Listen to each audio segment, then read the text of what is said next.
Hey, this is Zulem Urbina, and tune into the relay for the latest news in boxing all around the world. Thank you for supporting myself and other female boxers. We truly appreciate it. Welcome to the motherfucking relay. We're covering today's top boxing news. Ow! Okay, we'll start with this. A story that I really didn't get to touch on. Casimero is to remain WBO champion. Pro Bellum has 15 days to decide on the Butler fight, and it's important to note that this article was published last month on the 23rd. World Boxing Organization has issued their resolution on the world title reign of John Casimero, who will continue to hold the WBO championship at bantamweight. A few weeks ago, the WBO ordered Casimero to show cause on why the bantamweight belt should not be declared vacant. He was scheduled to make a mandatory defense against Paul Butler on Saturday, December the 11th in Dubai. On the day of the official weigh-in, Casimero withdrew from the fight, indicating that he was very sick. The WBO gave him 10 days to submit a medical certification by the hospital institution where he was admitted for medical treatment. He was also ordered to provide his medical records. Casimero's handlers complied with the WBO's order and supplied the necessary documentation, which the sanctioning body examined and deemed adequate. Not gonna lie to you, I was hoping he'd get stripped. I was hoping he'd get stripped because I feel that if Paul Butler were in possession of the brown belt, the WBO title, we'd get a unification match out of that much faster than what we've seen with John Casimero. Pro Bellum, who promote Butler and hold the promotional rights to the mandatory fight with Casimero, have been given 15 days to advise the WBO whether they plan to reschedule the bout in order to proceed with the corresponding sanction approval process. The sanctioning body also laid down some ground rules for the mandatory fight. The event that Casimero does not attend the official weigh-in for any reason whatsoever, the WBO title will be declared vacant. In the event that Casimero is injured or suffers an injury, refuses to fight, or is unavailable to participate, fight, or engage for any reason whatsoever, the WBO title will be declared vacant. And Casimero shall be rated in the WBO's bantamweight ratings per the ABC and WBO rating criteria. In the event that Butler does not attend the official weigh-in for any reason whatsoever, the WBO will withdraw his mandatory challenger status designation and proceed to select the first available contender in the WBO bantamweight rankings. And I reiterate, I wououldn't mind seeing John Casimero get stripped of that WBO title one bit. I wouldn't lose one bit of sleep over it because I've been less than impressed with his reign as a champion. The article continues. In the event that Butler is injured or suffers an injury, and depending on the type of injury and recovery period, or is unavailable to participate, refuses to fight or engage for any reason whatsoever, the WBO will withdraw his mandatory challenger status and proceed to select the next available contender in the WBO bantamweight division. Yesterday made 15 days since this article was published. What that essentially indicates is that the WBO's deadline has been reached for Pro Bellum to make a decision, reschedule this fight, since they still have the rights to it. Pro Bellum that promotes WBC bantamweight champion Nonito Donaire and WBO mandatory challenger Paul Butler. And I reiterate, I would prefer to see Paul Butler get that belt because I'm not impressed with John Casimero's reign as a champion. It seems to me that this division is cooled off, and John Casimero has a lot to do with that. John Casimero that had the opportunity to box his countryman in a unification match months ago, but screwed the pooch when his people didn't process the VADA paperwork in a timely fashion. And it really is that simple. Nonito Donaire was under no obligation to box with John Casimero or give him that opportunity, but he wanted to unify. That's what he wanted to do. And he was willing to pay for the VADA testing for the match. All John Casimero had to do was process his paperwork and show up. Listen, I don't really give a shit what you guys think about that whole situation. What I know is that John Casimero is the common denominator with unification matches that ain't happened. He was supposed to box Naoya Inoue, and that fizzled out. That subsequently turned into a potential unification match with Nonito Donaire that also fizzled out. He's the common denominator. Whenever he's supposed to be unifying with somebody, the fucker fight doesn't happen. You can't accuse Nonito and Inoue of that because those guys have actually boxed each other before, whereas John Casimero, he's a prick and I don't like him. No, I don't fucking like him, and I don't think his reign as a champion has been very good for this division. So if this Paul Butler situation results in John Casimero being stripped of that WBO title. Believe you me, I ain't gonna cry in the bathtub about it. And maybe we can get Donaire versus Butler since they're both pro bellum fighters. That is, if John Real Casimero once again screws the pooch, fails to defend his title against Paul Butler, and Paul Butler is subsequently elevated to WBO champion. In that scenario, I could see a situation where Richard Schaefer orchestrates a unification match between two of his boys at bantamweight, Nonito Donaire and Paul Butler. The deadline from the WBO's up, so we're gonna see what happens with this. And other news per a tweet from Mike Coppinger via his sources. Jaime Munguia and Demetrius Ballard have struck a deal for a middleweight fight on February 19th at the Zone. Munguia and Ballard were slated to meet last year before Ballard suffered an injury. And if I'm being honest, it's nothing against Demetrius Ballard. It really isn't. But I get the sense that Jaime Munguia is simply preserving himself by going this route, choosing Demetrius Ballard as opposed to someone else. Someone like Carlos Adames that would line him up for the green belt, provided that Jamal Trullo vacates it, moves up in weight, goes up there to super middleweight. I half expected the WBC to order that fight. You just fought Gabe Rosado in a nice little fight. And it was a fun, little entertaining fight. It was. But is this really a step up from that? If it is, it's not a big one. Context is key here, folks. Jaime Munguia is not just some young guy, some young contender. He was a former champion at junior middleweight with something like, 4 or 5 title defenses. I mean, he's not a fucking baby. He's not a child. They're bringing this guy along so fucking slow, and I'm sick of it. He's allowed to operate with impunity because nobody has any illusions about Jaime. He's a fun fighter to watch, that's what he is, but he's also a limited fighter. So if I were to tell you that he's preserving himself. If I were to tell you that he swerved the Demetrius Andrade fight, that he could have had that fucking fight whenever he wanted it. Was right there. If I were to tell you all this stuff, all you're gonna fucking do is agree with me. The consensus is that Jaime Munguia is being protected and he's being brought along slowly because he's a fun, albeit very limited fighter. I ain't got nothing against Demetrius Ballard. But if Jaime Munguia goes in there and he knocks Demetrius Ballard's fucking block off, what the hell does that do except buy him more time to wait on the winner of Gennady Golovkin versus Ryota Murata? It's not a secret that Jaime Munguia hopes to fight the aging Gennady Golovkin that sat out all of last year, 2021. But 2 days ago, Boxing Scene published an article that states Munguia's dream goal is to secure Golovkin, says Golden Boy President. There's one opponent he wants to fight sooner than later. He wants Gennady Golovkin. That's no secret. Eric Gomez of Golden Boy Promotions said on the Chris Mannix podcast, we'll make every effort to try and make the fight. The 25-year-old Tijuana native has some prior history with Golovkin. In 2018, Munguia, then still a prospect, was pitched as a possible opponent for Golovkin, who was looking to salvage a fight date after his rematch with Canelo Alvarez was canceled after Alvarez failed a pair of drug tests.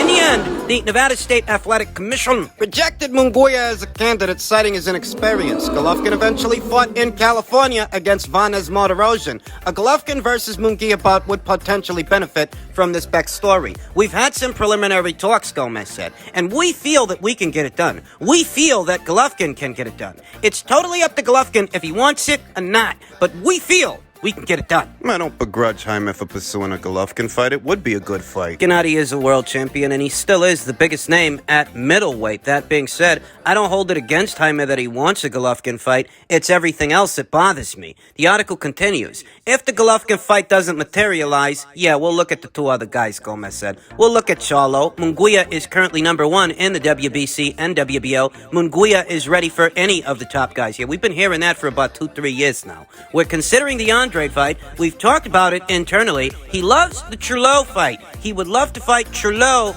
as well. Yeah, he loves it so much he's fighting this Demetrius Ballard guy instead of Carlos Adames. Who I think he can knock out, by the way. Yeah, Carlos can box a bit, but the guy don't take a great punch. He just don't. The article continues. For him, the dream, the idea, for his brand, for him, his career, is Golovkin. You can't pass that up, Gomez said. Yeah, you can't spend all goddamn year waiting for it either. The way that Jaime seems to be waiting for it. This is a 25-year-old former world champion we're talking about. Not a fucking prospect. Those things are mine, and that being said, I got nothing against Demetrius Ballard, but I just get the sense that Jaime Munguia should be fighting in more high-profile fights against more high-profile fighters than a Demetrius Ballard. And if this is anything, it is an attempt to continue to preserve Jaime so that he can perhaps face Gennady Golovkin at some point this year. But how long? How many more of these kinds of fights do I gotta put up with? How long is Jaime going to continue to ride that scooter? He's waiting for Golovkin. He's waiting for Golovkin. Spare me. Just being honest, I'm running out of patience. Am I supposed to be excited? Should I call my mother? He's fighting Demetrius Ballard. I might call her if he were fighting Demetrius Andrade. And finally, per tweet from Michael Benson, Floyd Mayweather has stated that his next exhibition fight will take place on February 20th at the helipad on top of the Burj Al Arab in Dubai,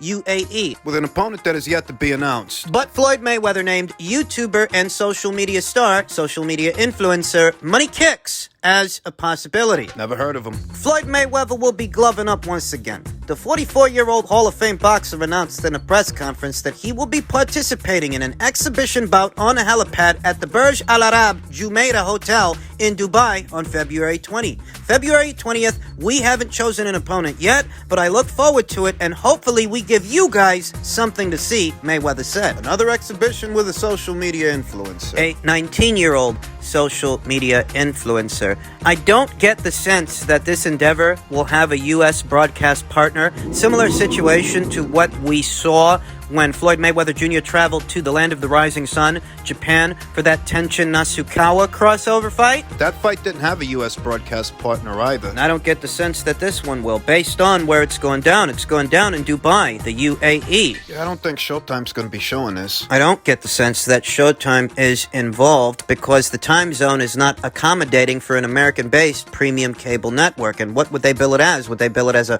regular Showtime fight in the middle of the evening, afternoon? Or would they bill it as a pay-per-view? The article continues. The front runner to face boxing great apparently is Dubai-based 19-year-old YouTube star Money Kicks Rashid Belhassa, according to Mayweather himself. Money Kicks is the son of billionaire Saif Belhassa. I spoke with my advisors about Money Kicks. We really don't know, Mayweather said, adding, Money Kicks is doing big things and I like what I'm seeing. What you like is that he has a following. What you like is that you can do with him what you did in boxing. And we'll get to what I mean by that shortly. Both sides have had discussions about a potential exhibition as early as October. Money Kicks told the Loving Dubai show at that time that talks are happening between me and Floyd Mayweather for a bout in the region, in Dubai. The announcement confirms the first event that Mayweather will be handling in Dubai. He has been hinting at ramping up his business ventures in the region for the past few months. So that means that he was negotiating this fight the same year as the Logan Paul fight. Logan Paul exhibition match, the exhibition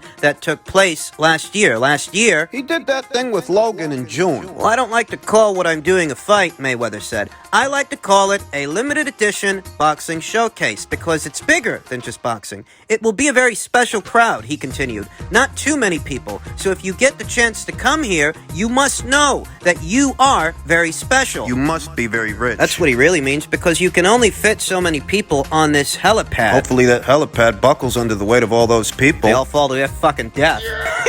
I'm just playing. I'm just fucking around. But what this essentially means is that shortly after Floyd Mayweather did that exhibition match with Logan Paul, he got right back on the hunt for his next opponent for his next exhibition match after having said that he wasn't going to do any more of those. He literally said that after the Logan Paul fight. That he wasn't going to do any more exhibition matches, only so that a few months later he can start talks, start negotiations to square off against this Money Kicks kid. A 19-year-old YouTube influencer. Who's got something like 3 million subscribers on YouTube. Which is a lot less than the 23 million subscribers Logan Paul has on YouTube. So, as far as opponent choices go, This isn't a step up from a Logan Paul, not in terms of social media influencers. Logan Paul has a bigger, much bigger following than this Money Kicks kid. Though this Money Kicks kid does come from a very wealthy family. And Floyd Mayweather Jr. seems to aspire to be their dancing bear, their novelty act on top of this helipad. But you don't like that? You want me to say it some other kind of way? He's a dancing bear at this point. He's a novelty act, a fucking sideshow. He seems to be prostituting himself to any influencer, any young guy with a couple million subscribers, couple million followers, so that he can hope to make some cash, make some scratch. Floyd's fans are boxing fans. So try and understand that. Wrap your mind around it. Those who supported and still support Floyd Mayweather to some degree are boxing fans who, generally speaking, want to see boxing boxing matches, not exhibitions against YouTube influencers. Boxing fans don't want to see Mayweather versus Money Kicks, and they're not going to pay to see it. But Money Kicks' fans might. They might, the same way that Logan Paul's fans were interested in his exhibition match with Floyd Mayweather Jr., an exhibition that did a reported million pay-per-view buys here stateside, here in America. But you don't actually think those were hardcore boxing fans that bought that pay-per-view? The bulk of them. If that pay-per-view really did do a million pay-per-view buys, you don't think that a million hardcore boxing fans bought that thing, not even a million casual ones. No. Jake Paul's supporters were more interested in that thing than either me or you. The irony of it all is that Jake is saying Floyd didn't give him his money. You have to wonder if Logan Paul's gripes as of late won't affect Money Kicks' decision to do this exhibition match with Floyd Mayweather Jr., it being that Logan claims Floyd stiffed him on the cash, stiffed him on the scratch. You have to wonder if that won't have some effect, if that won't influence this situation in some way, shape, or form. Near as I can tell, what Floyd is doing with these exhibition matches is very similar to what he did in his professional career, hoping to fight big names that have followings of their own, to thereby amplify. I hate to break the news to you, but Floyd ain't everybody's sweetheart. There is an inconvenient truth that isn't often addressed in reference to Floyd Mayweather Jr.'s career, his selling power, and what his role in all of that was. Now, make no mistake, Floyd Mayweather Jr. was definitely associated with the biggest fights in pay-per-view history, but the misconception here is that Floyd sold those pay-per-views off his name value alone, that Floyd was the selling point. Oscar and Cotto had a lot of fucking fans. So did Canelo Alvarez and Manny Pacquiao. So did Conroy McGregory. It's not a coincidence that those were his highest grossing pay-per-views. Because Floyd by himself was not a media darling, wasn't even really a fan favorite, not a consensus fan favorite. He didn't have all the fans on his side. A good number of those fans only paid to see him lose. And he targeted guys who had big followings, knowing that. He's doing that now with social media influencers. That's what this is. Using their followers to line his pockets. Because his own fans who supported his boxing career when he was a boxer, he has since retired, they're not interested in this. They're not interested in some exhibition match with some kid over there in Dubai named Money Kicks, and they're not going to fly out to see this thing. It's almost parasitic what he's doing. The extent of a boxing fan's interest in Floyd Mayweather Jr. really is exclusive to boxing matches with actual boxers. Otherwise, those boxing fans ain't going to get excited. But Floyd, he's obviously past his best years. He's not going to have those kinds of fights anymore, and that's understandable. That's his prerogative. It's his right to retire. Though what he's doing now is using the followers of social media influencers to line his pockets. And the question is why, when Floyd himself said he wasn't going to do any more exhibition matches after the Logan Paul fight. You have to wonder if he's operating at this point from a need more than a want. You can't fit but so many people on that helipad over there in Dubai in the UAE, and this kid, he doesn't have as big a following as Logan Paul or Jake Paul. You're actually investing time into this.